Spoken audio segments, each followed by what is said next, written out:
Hello friends, हरे कृष्णा। कैसे हैं आप सब? ठीक ठाक, बढ़िया। चलो, बहुत अच्छी बात है और मैं भी अच्छी हूँ। एंड आज मैं जिस बारे में बातचीत करने वाली हूँ वो है वाराणसी। बनारस का उल्लेख बहुत सी ग्रंथों में, बहुत से वेदों में आता है। लाइक ऋग्वेद है, अर्थवेद है, इन दोनों वेदों में बनारस का उल्लेख आता है। स्कंद पुराण है और महाभारत है, रामायण है, ये ऐसे ग्रंथ हैं, इधर भी बनारस का उल्लेख आता है। तो बस आज इसी के बारे में मैं आगे वीडियो में बात करने वाली हूँ। एंड जिसने चैनल को सब्सक्राइब नहीं किया है उसे चैनल को सब्सक्राइब करना है। ओके, ठीक है। तो चलो करते हैं फिर बनारस के बारे में बातचीत। हर हर महादेव। महादेव की नगरी काशी, वाराणसी या बनारस, यह भारत के उत्तर प्रदेश में स्थित एक अत्यंत प्राचीन नगर है। ये हिंदुओं का एक तीर्थ स्थल तो है ही, साथ में जैन और बौद्ध के भी तीर्थ स्थल है वाराणसी। और बोला जाता है कि जो बनारस है वो मोक्ष का स्थान है। यहाँ मीन्स अगर कोई इंसान की डेथ यहाँ पर होती है तो वो जन्म मृत्यु का ये जो सर्कल होता है उससे मुक्त हो जाता है, अगेन उसका जन्म नहीं होता। बनारस को प्रायः मंदिरों का शहर, शिव की नगरी, दीपों का शहर, ज्ञान की नगरी, भारत की धार्मिक राजधानी, इन सभी नामों से भी संबोधित किया जाता है। यहाँ तक कि एक बहुत ही फेमस अमेरिकन राइटर हुए हैं, उन्होंने बनारस के लिए लिखा है कि जो बनारस का हिस्ट्री है ना बहुत प्राचीन है। ये इतनी प्राचीन है कि ये परंपराओं से भी ज़्यादा प्राचीन है। ये इतिहास से भी ज़्यादा प्राचीन है। और ये जो टिप्पणी जिन्होंने दी हुई थी उनका नाम था मार्क ट्वेन, जो कि एक अमेरिकन राइटर रहे हैं। उन्होंने ये बोला हुआ है अबाउट बनारस। वाराणसी नाम का जो स्टार्टिंग है वो कहा जाता है कि यहाँ पे दो नदियाँ हैं, एक वरुणा नदी है एंड एक असी नदी है। इन दोनों नदियों के नाम से ही इसका नाम हुआ है, शहर का नाम हुआ है। और ये दोनों नदियाँ आगे जाके क्रमशः उत्तर एंड दक्षिण में गंगा से मिल जाती हैं। वरुणा एंड असी, यानी कि वरुणा से हुआ वना एंड असी से हुआ सी। तो वाराणसी इन दो नदियों से कहा जाता है, संभवतः है ये कि इस स्थान का नाम वाराणसी रखा गया है। एंड आगे जाके ऋग्वेद में भी काशी का वर्णन आता है। काशी नाम की एक जगह है ऋग्वेद में जो वर्णन आया है, तो वो वर्णन ऐसा आया है कि काशी नाम की एक जगह है, बहुत अत्यंत पवित्र स्थल है जो कि हमेशा से था, जो बहुत पहले से था। एंड भगवान शिव ने इसे अपने त्रिशूल में ले रखा है। ये वर्णन ऋग्वेद में आता है अबाउट वाराणसी। बनारस में टोटल 84 घाट हैं, जिसमें से हैं हनुमान घाट, तुलसी घाट, मणिकर्णिका घाट, हरिश्चंद्र घाट। तो सबसे पहले हम बात करते हैं मणिकर्णिका घाट की, क्योंकि ये यहाँ का बहुत ज़्यादा प्रमुख घाट है और यहाँ पे हमेशा लाशों का जलना, देह संस्कार चलता रहता है। इसकी स्टोरी जो है वो ये है कि पुराणों में कहा जाता है कि एक बार क्या हुआ, माता पार्वती यहाँ पे स्नान करने आई तो उनके कानों के कुंडल यहाँ गिर गए, खो गए मतलब, तो गिर गए। अब उन्होंने ये बात महादेव को बताई। महादेव ने कहा ठीक है, देखो मैं देखता हूँ। ठीक है, महादेव ने देखा कि उस समय वहाँ पर 7 ब्राह्मण भी थे। तो महादेव ने उन ब्राह्मणों को बोला कि कानों के कुंडल ढूंढने का कार्य उन 7 ब्राह्मणों को दे दिया। तो वो अपने काम में लग गए। उन 7 ब्राह्मणों को कुंडल मिल भी गए, लेकिन उन्होंने महादेव से झूठ बोल दिया कि उनको कुंडल नहीं मिले। महादेव तो सब कुछ जानते हैं। इस झूठ को सुनकर महादेव को बहुत ज़्यादा क्रोध आया और उन्होंने इन ब्राह्मणों को श्राप दे दिया कि जाओ तुम चंडाल हो जाओ और शवों को, यानी कि लाशों को जलाने का कार्य संभालो। तो कहा जाता है कि तब से लेकर आज तक उन्हीं 7 ब्राह्मणों की पीढ़ी, जिसे डोम कहा जाता है, लाशों को जलाने का कार्य संभालती है। एंड वहाँ पर एक अग्नि ज्योति महादेव ने ही जलाई हुई थी और उसी ज्योति से आज भी जो भी वहाँ पे जिनका भी देह संस्कार होता है उसको आग दी जाती है। और ये डोम प्रजाति के ही ब्राह्मण होते हैं, ये जो चंडाल हो गए हैं डोम प्रजाति के ही होते हैं कि जो पहले 5 लकड़ी देते हैं वो डोम प्रजाति के राजा ही होते हैं। और यहाँ इस शमशान घाट की देख रेख स्वयं महादेव बोलते हैं। एंड यहाँ पे जिसका भी दाह संस्कार होता है उसके कानों में भगवान महादेव खुद स्वयं तारक मंत्र बोलते हैं। तारक मंत्र यानी कि राम नाम, ये महादेव स्वयं उस मृत व्यक्ति के कान में बोलते हैं। तो ये है मणिकर्णिका घाट की स्टोरी। तुलसी घाट जो है इस घाट के लिए बोला जाता है कि यही वो घाट है, यही वो स्थान है जहाँ पर गोस्वामी तुलसीदास जी ने बैठ के हिंदुओं का बहुत पवित्र ग्रंथ रामचरितमानस की रचना की हुई थी। एंड इसके बाद हम बढ़ते हैं हरिश्चंद्र घाट की। तो हरिश्चंद्र घाट यानी कि राजा हरिश्चंद्र कौन थे? तो सत्यवादी राजा हरिश्चंद्र। इनके लिए मैं इनकी थोड़ा सा स्टोरी बताती हूँ कि वो यहाँ पे कैसे आए, क्योंकि वो एक तो राजा थे, तो वो उनका भरा शमशान में क्या काम। तो कहा जाता है कि राजा हरिश्चंद्र बहुत ही सत्यवादी राजा थे, बहुत धार्मिक राजा थे, धर्म से शासन किया करते थे। तो उनका जो यश था वो तीनों लोकों में था। हर कोई उनकी तारीफ़ किया करता था कि राजा हरिश्चंद्र बहुत अच्छे हैं। तो इस समय ऐसा आया कि देवताओं ने सोचा कि इनकी क्यों ना परीक्षा ली जाए। तो अब वो गए, एक ऋषि हुए विश्वामित्र के पास वो गए। उन्होंने कहा कि हम इन राजा की परीक्षा क्या बोलते हैं लेना चाहते हैं, आप इसमें हमारा सहयोग करो। तो उन्होंने कहा ठीक है।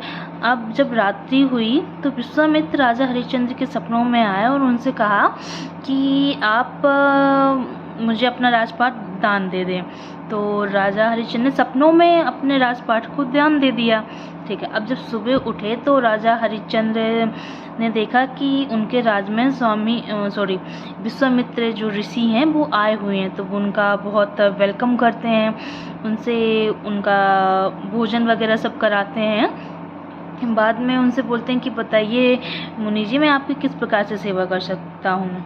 तो ऋषि मुनि कहते हैं कि आप मेरी किस प्रकार से सेवा करेंगे, ये जो कुछ भी है राजपाट आपका वो सब मेरा ही है। तो उन्होंने कहा ऐसा कैसे? वो थोड़ा सोच में पड़ गए राजा हरिश्चंद्र। तो उन्होंने कहा आपने ये सब मुझे सपने में दान कर दिया है, इसलिए अब आप यहाँ से जाइए। तो राजा हरिश्चंद्र को सपने की बात याद आई कि हाँ सही बोल रहे हैं, मैंने तो सपने में सच में सब कुछ दान कर दिया। तो अब वो वहाँ से अपनी पत्नी तारा और बेटे रोहित को लेके चल दिए।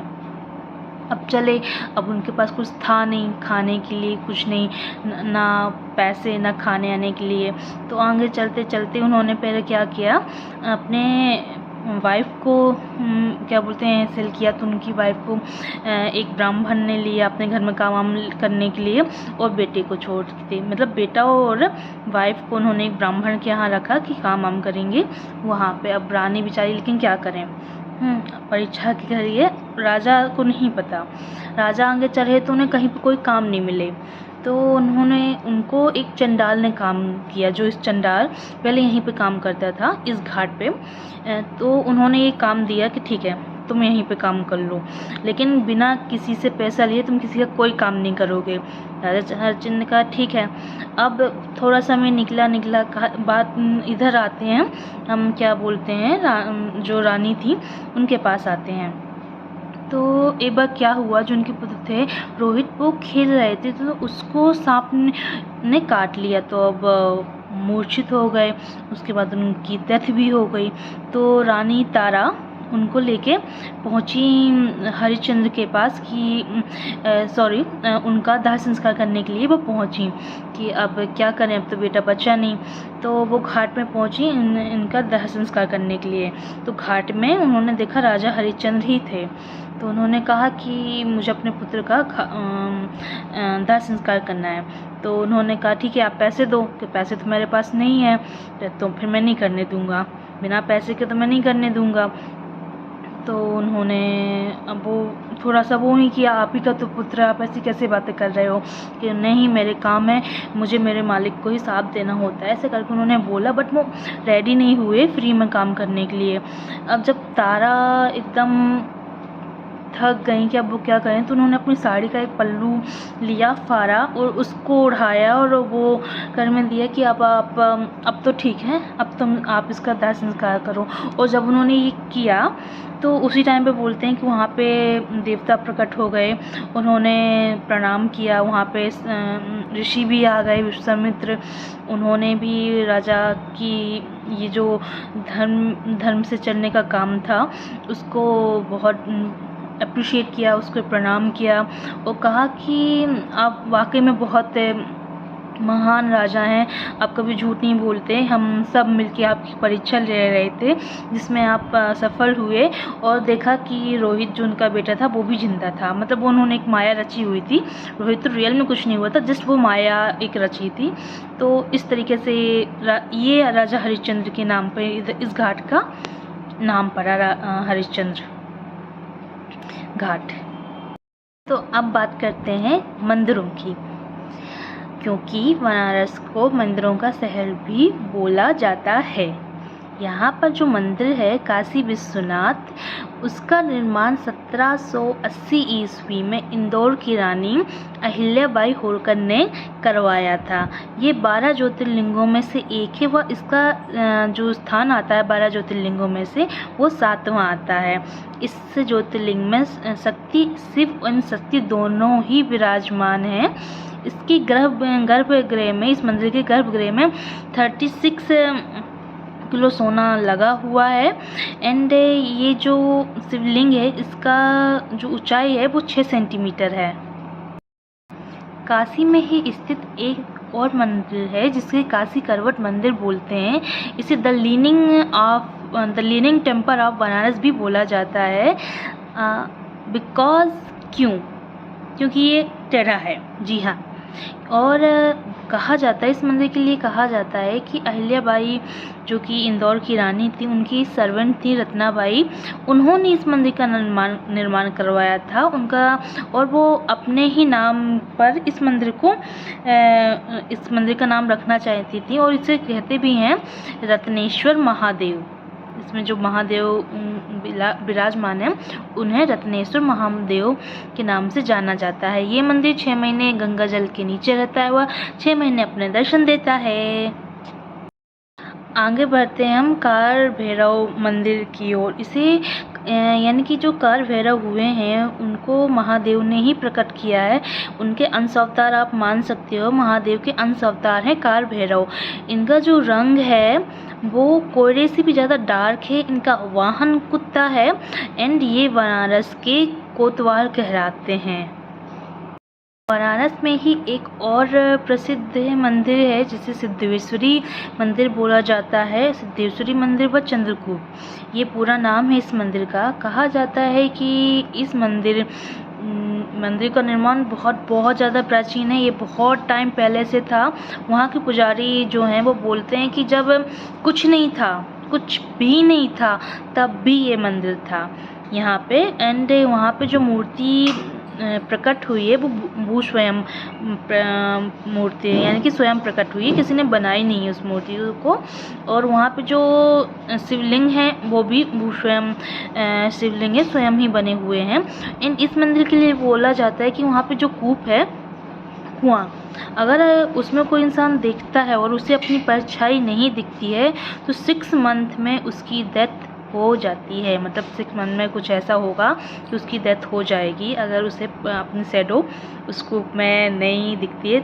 थोड़ा सा डरावना ज़रूर है। और बोलते हैं कि माता सिद्धेश्वरी हर किसी की मनोकामना पूरी करती हैं। तो बस आज की वीडियो में इतना ही।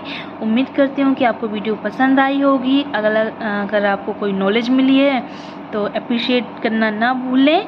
एंड अभी तो जा रही हूँ, बट आप चैनल सब्सक्राइब करने के बाद ही जाएं। ओके, चलो बाय, जय श्री कृष्णा।